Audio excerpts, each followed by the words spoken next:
What do people say? People say, I'm afraid. What does God in the Bible say to Christians? Hindi bagay sa'yo. Kung natatakot ang ating mga kapatid, hindi bagay. Sabihan nyo ang katabi nyo, hindi bagay sa'yo ang matatakotin. Diba? Hindi bagay. Bakit? John 14:27, do not let your hearts be troubled and do not be afraid. Madaling sabihin, mahirap ipamuhay, lalo naunahan na tayo ng takot, naunahan na tayo ng pandaraya ng kaaway, at tayo sunod-sunod na ng mga kabiguan ang nangyari. We are made to believe and conditioned to believe that we are no match to the enemy. Indeed, we are no match, but the Lord is our victor, is our champion, who has already won the battle for us. 2 Timothy 1:7, for God did not give us a spirit of timidity, but a spirit of power, of love, and of self-discipline. Yan ang ibinibigay sa atin ng Diyos, spirit of power. Kaya masasabi natin, hindi bagay sa'yo. Kahit mga kapatid, tayo manalamin, nangihina tayo halimbawa, manalamin kasi mo, anak ka ng Diyos, hindi bagay sa'yo. Sapagkat ang mga anak ng Diyos, kailangan kamukha ng Diyos. Kasi kamukha nga tayo dapat ng Diyos, kawangis, lalong-lalo sa ating kalooban. So, brothers and sisters, discipline yourself not to be afraid. It is a matter of habit. Natatakot tayo sa darating, natatakot tayo sa sakit, natatakot tayo sa pagtanda, natatakot sa kamatayan, etc., etc. At kamag-anak po niyan, yung sinasabi mo lagi, I'm worried and frustrated. It's part of being afraid and it's part of being weak. I'm worried. Ano po ang sagot ng Panginoon dyan? You're worried? Cast your cares on me. Cast your cares on me. 1 Peter 5:7, cast all your anxiety on Him because He cares for you. Di po ba kumisan meron tayong panghihina ng loob, may pamamroblema, pero pag nakahinga tayo sa ating kapalagayang loob, kay kapatid, kay kamag-anak, kay ibigan, lumalakas-lakas ang ating loob. Pero kung minsan hindi natin kailangan makipag-date pa, mag-lunch tayo, magkape tayo para lumakas ang loob natin. Kasi ang Panginoon is only a prayer away. And through prayer, we can cast all anxieties and cares on the Lord. So kung meron tayong problema, isumbong mo sa Diyos. Nakatutulong kung minsan na may napagsusumbong-sumbongan tayong kapwa-tao, pero tayong nahihinga-hingahan, pero huwag yung magiging kapalit nung tayo na nanalangin at lumalapit sa Diyos. Another complaint of people tungkol sa panghihina, mahina daw ang isip, I am not wise enough. But the Lord answers, I give you wisdom. Huwag kang lagi nagdadahilan na hindi ako marunong, sapagkat nagbibigay ang Diyos ng kaalaman. 1 Corinthians 1:30, Christ Jesus has become for us wisdom from God. Of course, once more, it has a specific meaning, but its general meaning is that we can have wisdom through the Lord. Learn. Hindi dapat lagi nating sinasabi, hindi kasi ako marunong. Kung mga isang buwan na nating sinasabi yan, 1 taon, 10 taon, tama na yun. We've got to learn. At kakamba niyang, I'm not wise enough. Ano pong laging maririnig ko sa mga tao? I don't know what to do. Pero ano pong sinasabi ng Biblia at ano sinasabi ng Panginoon dyan? I know. I will guide you. Proverbs 3:5-6, trust in the Lord with all your heart and lean not on your own understanding. In all your ways, acknowledge Him, and He will make your path straight. So, magtiwala sa Panginoon, huwag sa sarili. Huwag sumandal sa sarili lamang kaalaman, sapagkat maaaring yan ay only half-truth, half-lie, or a full lie, or a distorted truth. Sabi, in all your ways, acknowledge Him. Pag hindi po tayo sang-ayon sa kalooban, sa sinasabi, sa turo ng Diyos, doubt your scholarship, but do not doubt God. At kung tayo po ay hindi sang-ayon sa Diyos, siya ang ating sundin kasi siya yung Diyos at siya yung tunay na marunong. It is important to acknowledge our lack of wisdom and then seek God's wisdom. Ano po ang sabi ng mga tao doon sa mga, wala kasi akong alam, clueless ako, wala talaga akong alam dyan sa mga bagay na yan? Anong sagot sa atin ng Panginoon niya? Ask me, and I can give you discernment. Kaya yung panalangin sa Psalm 119, verse 1-5, I am your servant, give me discernment. So humihingi ng discernment to know right from wrong. Knowledge po, madali naman yan na makolekta kasi information lang yan But what do you do with knowledge? How do you apply knowledge? Then that becomes wisdom. Paano natin papakinabangan yung alam natin na informasyon? Kaya some people only become more and more knowledgeable, but it doesn't make them wiser. Kaya hindi ko mo edukado, marunong sa buhay. Kahit marami kong isang degrees, marami lang alam na information, pero hindi alam i-apply sa buhay yon, walang wisdom. Marami naman hindi nakapag-aral, pero talagang wise. Pag pinakinggan mo, daig pa nag-aral. Kasi magkaiba naman yung knowledge sa wisdom. But wisdom God can give. And discernment God can give. Kaya sa Psalm 119, 1-5, I am your servant, give me discernment. Pero may kondisyon, I am your servant. Ibig sabihin, ako po'y lingkod nyo, sumusunod sa inyo, napapasakop sa inyo, bigyan nyo ako ng kakayahan na makilala ang tama sa mali. Because error often comes dressed as truth. Siyempre, yung kasinungalingan, dapat dumating yan na nakabihis na siya ay katotohanan para makapandaya. Alangan mang dumating ang kasinungalingan na hubad, di alam yung kasinungalingan yon. Kaya nakakapandaya. Dapat may discernment. At yan ay nahihingi. Ask God for discernment. Sa pagbabago po ng ating buhay, sa pagbabago ng ating pananaw, importanteng magbago muna ang ating isip at paraan ng ating pag-iisip. Kaya sabi sa Romans 12:2, be transformed by the renewing of your mind. Then you will be able to test and approve what God's will is. His good, pleasing, and perfect will. Yan ang kagustuhan ng Panginoon, tayo mabago. At wala pong nagbabago hanggang hindi mo na nababago ang paraan ng kanyang pag-iisip. Kaya ang ating isip ay pinapakain natin ng karunungan na nagmumula sa Diyos. At pagkatapos hinihingan natin ang pagpapala na yung karunungan na yun ay madilig at maging wisdom, maging applied knowledge. Kakambal ding reklamo ng mga tao dyan sa I'm not wise enough, hindi ako marunong. Yung nga iba excuse na yun Sa karunungan nga nila, nagkukunwa-kunwang di marunong para hindi maging responsible, para hindi mo asahan at huwag masisi.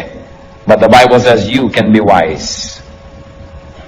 Hindi bagay sa mga anak ng Diyos ang hindi wise. Dapat ang mga anak ng Diyos ay wise. James 1:5, if any one of you lacks wisdom, he should ask God, who gives generously to all without finding fault, and it will be given to him.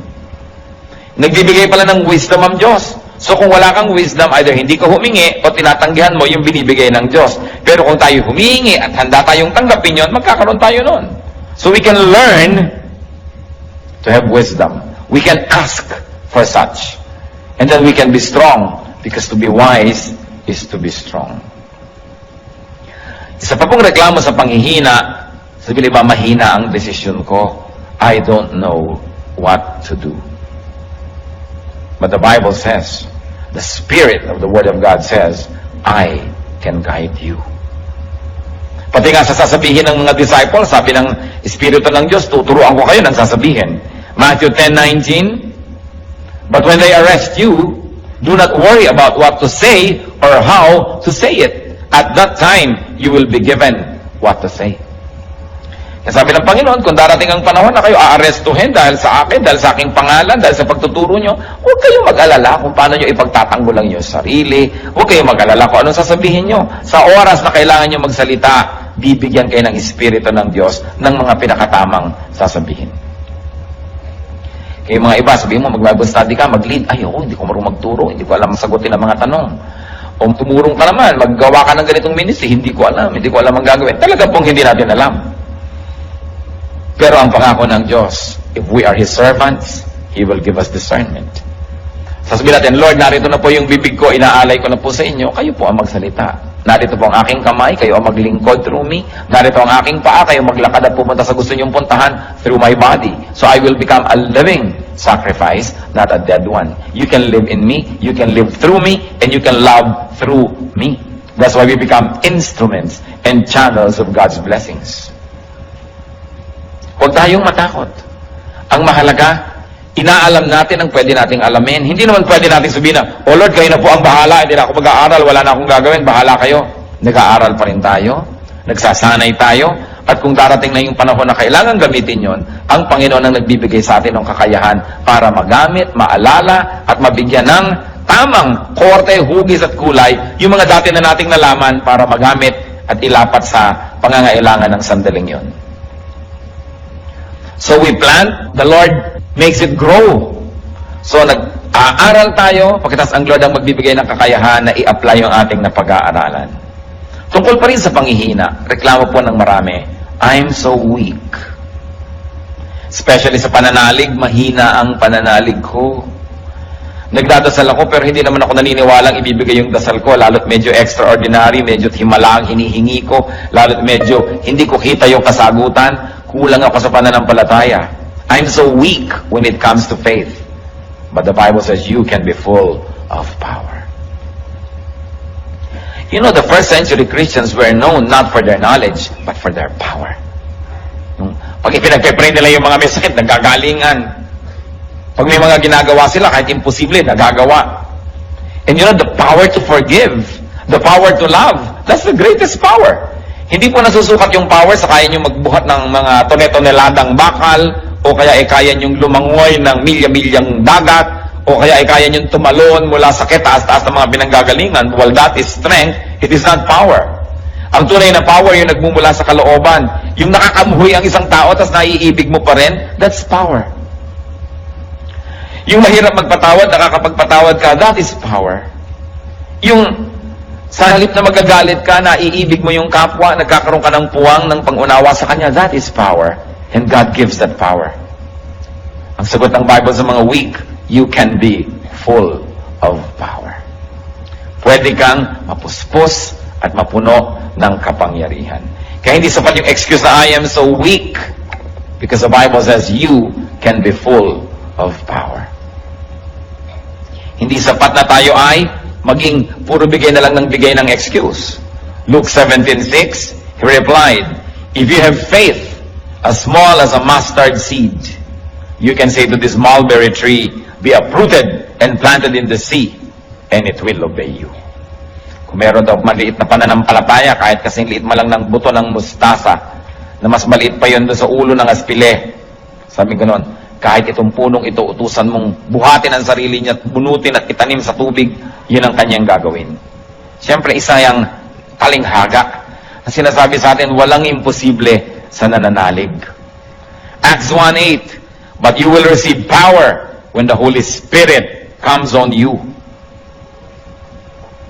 So, Christianity is all about power. Kaya sinabi natin kanina, hindi bagay sa anak ng Diyos yung mahina. Nanghihina ka man kapatid, dapat sandaling-sandali lang para lang hangin na dumaan, pero hindi dapat ang tagal-tagal. Bakit? Sapagkat naaalala natin kung sino tayo. Tayo yung mga Kristiyano. Naaalala natin kung sino ang tumataguyod sa atin, si Kristo. Naaalala natin kung ano ang nagawa niya at nagagawa at patuloy na gagawin, lumalakas tayo. Kaya hindi bagay sa mga anak ng Diyos ang pinanghihinaan ng loob ng matagal. Paminsan-minsan, dinadapuan ka, parang langaw, ayaw mo man, nadadapuan ka, pero siguro naman nabubugaw mo para hindi magtagal. So, ganun din yung mga espiritu ng panghihina. Pag dumapo at nadayakat ng hina ka, teka, sino ba ako? Anak ako ng Diyos. Sino ba yung nagsusustain sa akin? Si Kristo, na pati ang kamatayan ay kanya nagapi. Sino ba ang kakampi ko? The Lord of Lords, the King of Kings. So, bakit ako ganito? Hindi bagay sa akin. Therefore, the Bible says, you can be strong. 2 Corinthians 12:9, but he said to me, my grace is sufficient for you. Church, read aloud. For my power is made perfect in weakness. Therefore, I will boast all the more gladly about my weaknesses, so that Christ's power may rest on me. Ano sabi ni Lord? My grace is sufficient for you. My power is made perfect in weakness. Kaya sabihin natin, Lord, weak po ako sa area na yan. Sabi niya, mabuti. Strength ko yan eh. Hindi ka aasa sa sarili mo, umasa ka sa akin at makikita mo magiging strong ka. Lord, 3 araw na ho, weak pa rin ako. Kasi hindi ka umaasa sa akin, umaasa ka sa sarili mo. Lord, weakness na weakness ko po, yung ganyang magagandang mga babae. Sabi Lord, strength ko yan. Umasa ka sa akin. Halika, tuturuan kita, tutulungan kita. Lord, weakness ko po yung pera. Pag pera na pinag-uusapan, talagang nalilito na ako. Kung nasaan ang kaliwa at nasaan ang kanan. Sabi ni Lord, strength ko yan. Tuturuan kita. Lord, weakness ko po yung magalit. Pagka napoprovoke ako, talagang napakadali kong magalit. Strength ko yan. Makinig ka sa akin, sumunod ka sa akin. Kung yung mga weaknesses po natin, papayagan natin ang Panginoon, doon ay kumilos at punuin yon. Yun ang magiging strength natin. Kaya sinabi, when I am weak, then I am strong. Kung yung weakness ko, isusuko ko sa Diyos. Alam niyo kung bakit nagkakanta-giba-giba ang buhay natin? Dahil sa weakness. Yung weakness, isinusuko kay Satanas. Weakness ko ang pera, tapos sabi ni Satanas, etong pera, sunod ka na agad. Kaya nasisira. Weakness ko ang kagandahan, so eto ngayon dumaan si maganda. Nasira ka na.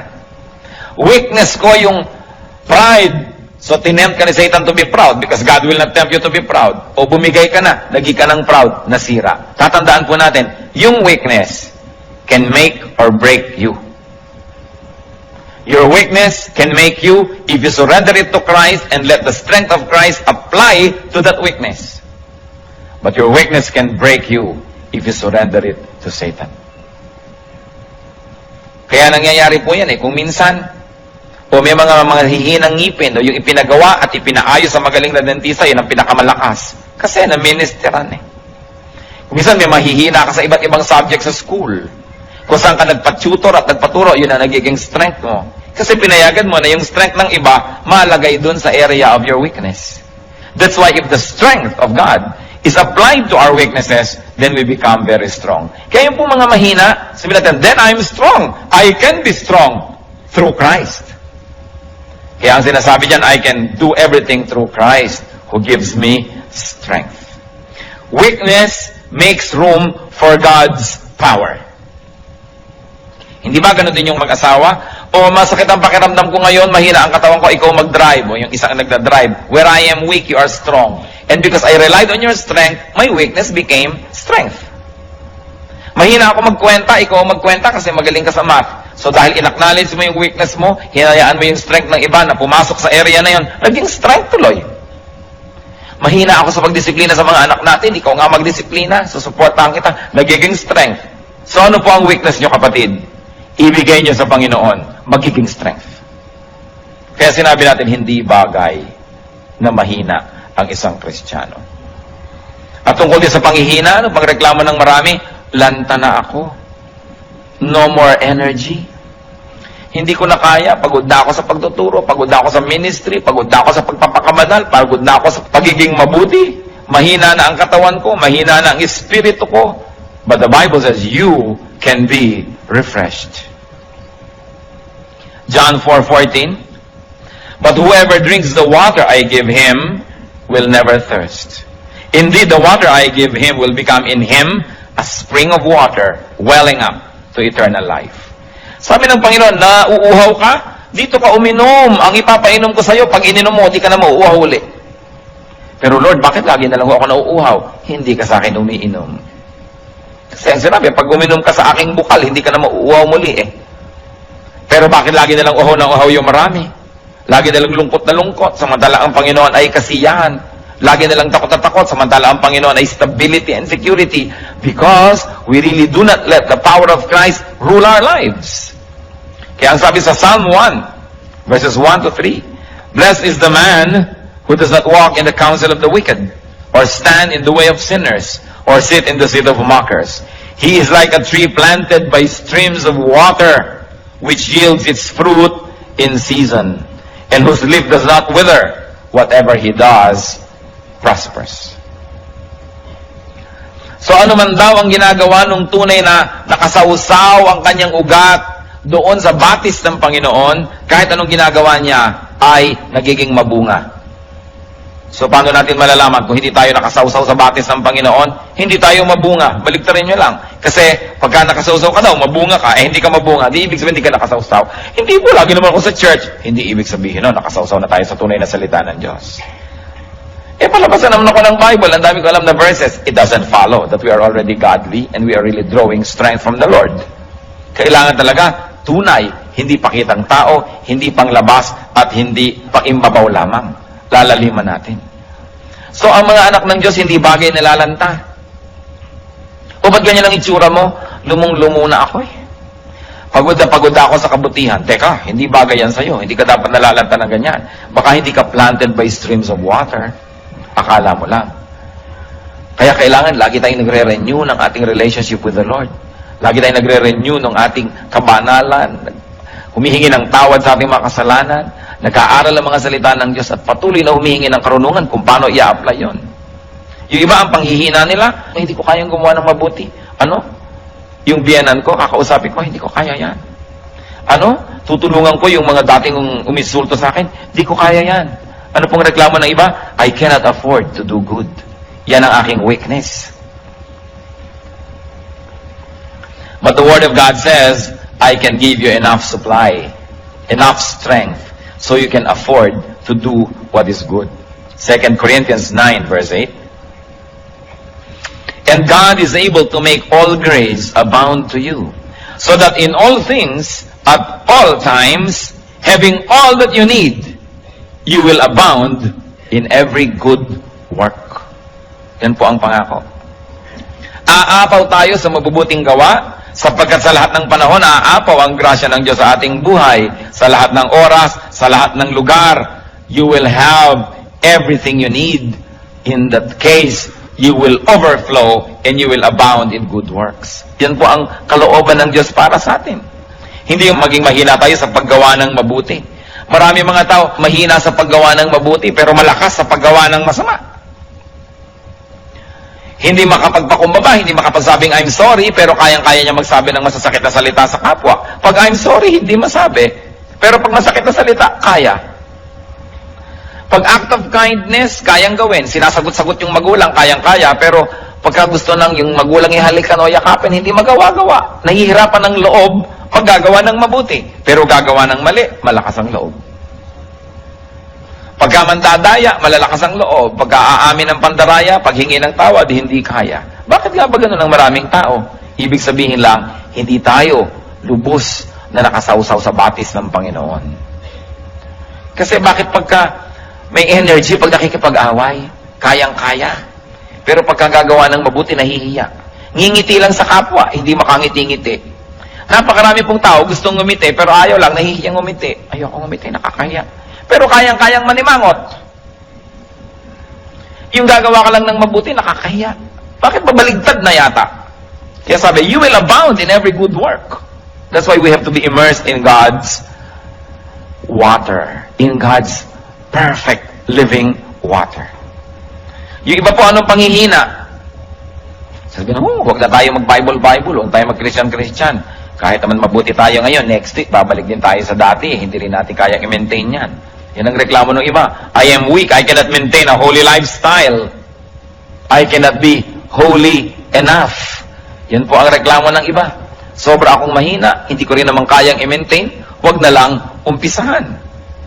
But the Lord says, I will help you. Yan ang kanyang pangako. You say you cannot maintain a holy lifestyle, I cannot be holy enough. The Lord says, I will help you.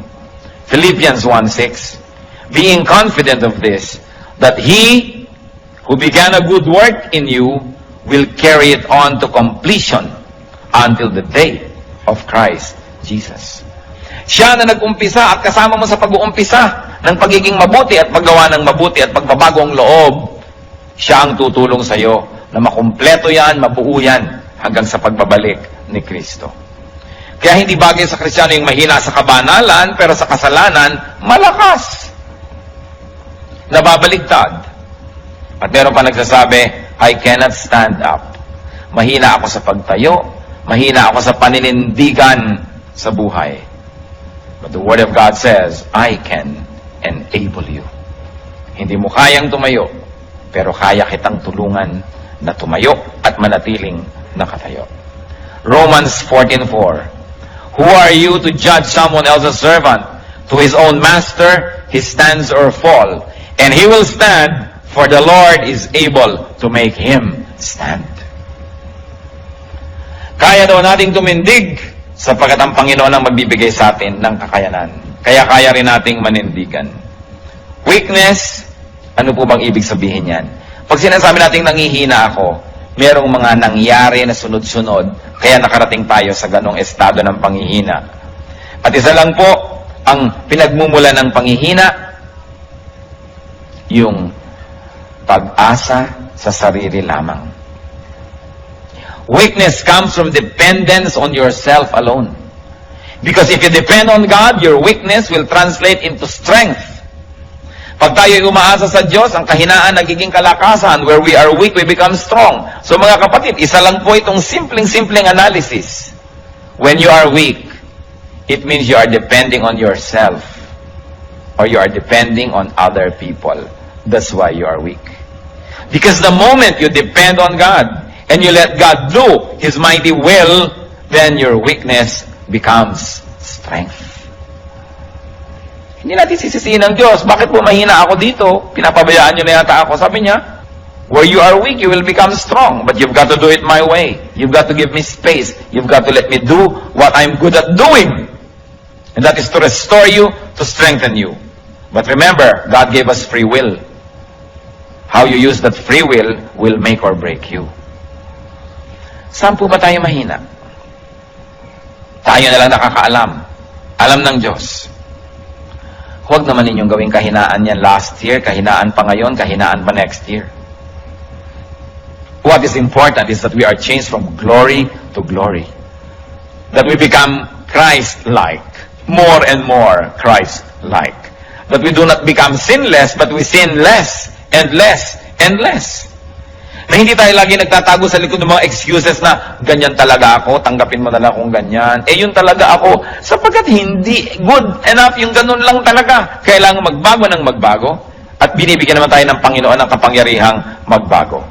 One of the noblest way, most sublime way to worship God is to be more and more like Him.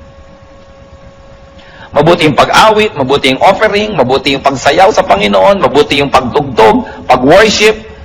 Pero isa po sa mga pinakamalalalim na paraan ng pagsamba, yung tayo'y lalo nang maging kawangis ng ating Diyos. That is one of the best ways to please the Lord. Di ba kung magulang ka, kamukha mo yung anak mo, tuwang-tuwa ka. Di ba? Ba, kamukha ko ang anak ko. So gusto ng Diyos, makita niya na kamukha tayo. Kaya manalamin nga tayo at magtanong, teka, kamukha ka ba ng Diyos? Anong ginagawa ng mga sungay-sungay dyan? Diba? Alis-alisin niya mga yan. Ang mga kalikaliskis na yan, alis-alisin kasi hindi kaya kamukha ng Diyos. Kaya dapat tayo nagtatanggal ng mga hindi dapat. Lalong-lalo yung mga weaknesses. Alam niyo po yung weaknesses, it's only in the mind. Nakita niyo yung mga pag may biglang sunog. Ano nangyayari kahit buong refrigerator nabubuhat eh. Pero pag tapos na yung sunog, 3 na yung nagbubuhat, di pa maibalik-balik yan. Kasi alam nyo, yung inisip mo, kailangan ko itong gawin, nagkakaroon ng pagbabago sa iyong katawan, sa iyong buong pagkataon na nagagawa mo yung dapat gawin. Kung sunog lang yon, nagkakaroon tayo ng lakas. Di lalo na kung alam natin that this is a spiritual warfare, that we must win. Meron tayong lakas, lalo't ipinangako ng Diyos, I will never leave you, I will never forsake you. So niya, cast all your cares upon Him, for He cares for you. And when you are weak, you will become strong. What you must do is to allow the Lord to enter that weak area and do His will. Huwag tayong tumanggi. Huwag tayong makialam sa Diyos. Sumuko na lang tayo. Kaya ano-ano po ba yung mga areas na yan? Kung tayo nang hihina, remember, dahil umaasa tayo sa sarili lamang. Sapagkat kung umaasa tayo sa Diyos, pipigilin niya na ipanganak ka muli na magkaroon ka ng panibagong buhay. Pag di niya napigil yon, at di naman niya kayang pigilin, kung gugustuhin ng may katawan, di niya mapipigil. Pag di niya napigil yon, ang susunod niyang pipigilin, lumago ka sa pananampalataya. Pipigilin niya yan. Kukumbinsihin ka niya, hindi talagang maramdamin ka, dapat unawain ng mga taong maramdamin ka. Hindi talagang itong weakness mo, hayaan mo nang yan ay i-maintain mo na, kasi konti lang naman ang weakness mo, dapat weakness mo na talaga yan, tanggapin na lang nila yan. Yan ang mga pandaraya ng kaaway para huwag tayo mag-grow. Sapagkat ang tao, pag ikaw ipinanganak na muli, dapat ka namang lumago at mag-mature. Kaya ang goal natin, first is to have a new life, the rebirth, and then to grow into maturity. Pero ang dami hindi nagmamature because they continuously believe in the lies of Satan na okay ka na, pwede na yan. Kailangan hindi. Kailangan patuloy tayong humihingi ng pagbabago. At pag nag-go-grow ka, nagiging kang strong, anong gagawin ni Satan? Bibigyan ka ng mga kadayaang mahina ka, hindi mo kaya. Masakit ang katawan mo ngayon, meron kang sakit sa bato, meron kang diabetes o mahina ka. Kaya tuloy, idadamay na niya yung pati lakas ng loob mo, espiritu mo, panghihinain ka na sa lahat ng area. Wala kang pera, hindi mo kayang gawin yan. Ang weakness mo, wala kang pera. Bakit? May pera ba yung mga apostles? May pera ba si Kristo? May pera ba sila nun? Ang dami nila nagawa. Wala kang ganito, wala kang ganyan. Puro pandamaya. Ang ibig sabihin lang, mahina ka, mahina ka, mahina ka. Ikaw naman naniwala na, mahina nga ako. Kaya siya ngayon, nakaka-take over. But when you do not give Satan the space, he will never have space. That's why the Bible says, resist the devil and he will flee from you. Just resist, you don't have to fight. Bakit mo lalabanan yung demonyo? Malakas yun. Nilabanan na siya ng Panginoon at natalo na. Kaya hindi na dapat tayong parang lagi nakikipagtunggali. Sabi natin, teka, tapos na ang labanan na. Bakit nakikipaglaban na naman ako? Nadaraya yata ako Narito na lang ako para kunin yung premyo. Narito na lang ako para mag-enjoy ng victory ng Panginoon kasi siya yung lumaban para sa akin. Ano, nakikipaglaban na naman ako? Dinadaya tayo Victory is already ours. Kaya pag nadadaya kang hindi ko to kaya, sabi mo, it's a lie. Because the Lord already rose from the grave. Binayaran na lahat ng kasalanan. Tinalo na si Satanas. Bakit ako mamumuhay na talunan? Bakit? Alagad ba ako ni Satan? Hindi. Bakit katalunan? Siya yung talunan. Dapat ito ka sa kabilang panig sapagkat ang Panginoon ay nanalo. Kaya tayo, we can have victory.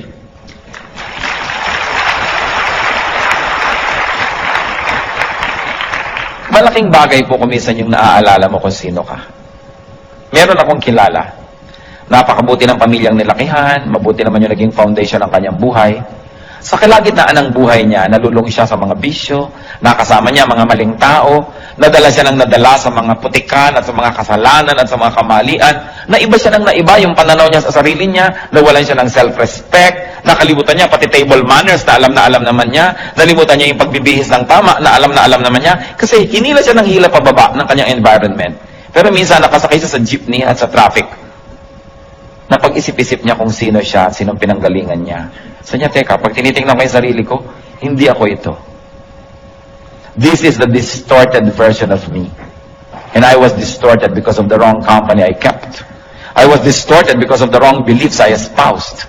I was distorted because of the wrong activities that I indulged in. Babalik ako sa aking sarili. Babalik ako sa kung sino ako talaga. At ginawa po niya yon. At nakabalik siya sa kanyang dating status. May paggalang sa sarili, merong dignity, at iginagalang ng iba. Tayong mga anak ng Diyos, we are created for holy work. We are created for dignity. We are created for respectability and for fruitfulness. If this is not happening in your life, mag-isip-isip dahil hindi ito ang tunay niyong pagkatao.